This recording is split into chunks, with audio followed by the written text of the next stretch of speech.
একটা খদ্দির একটা মাল বানাবে, কবে দিনই বানাবো কই সারা নাক ধরে কানে দুল বানাবো, সে দুল বানালাম, দাম বাড়িয়ে যাবেন তো। আচ্ছা পরে যেই ওই 2,000 টাকা ধরে এক রতির মতো ছোট্ট একটা মাকড়ির মতো শোনা দিল 2,000 ধরে, আর 5,000 টাকা নগদ দিল। তা প্রায় 1 বছরের বেশি গেছে।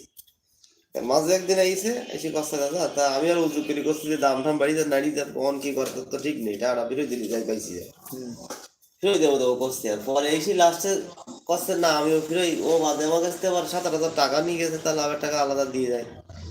ওই টাকাটা কষ্ট ফেলিসটা উকিরটা উকির দিয়ে দেবো, আমি ওতে আর দেবো না।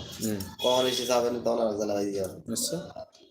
লাস্টে করছে যে ও বানানো তাহলে আর হচ্ছে না, তাহলে ফির ওই লাইন করে 4,000 দিয়ে দিলাম আর 3,000 পাবো, তাই আবার নিতে এসে করে দিলাম। এতদিন ফেলাইছি তাও ফিরে আসছে লাস্ট, আমি বলে কিছুটা বানাই নেবেন। তো কাছে কি আর বানাবো, তা আপনি একটু দেখি দেন, যা একটু দেখি আপনার সুবিধা মতো দেন। আর ইদানিং করি যে রূপোর দাম বাড়িয়েছি, ওই যে নুপুর টুপুর গুলো বানাতে গেলে মানুষ ফিরে যাচ্ছে।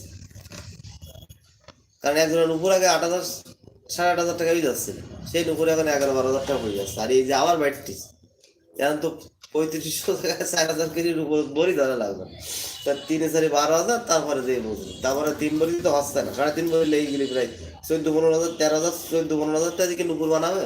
আর বেশি আসলে 1200 টাকা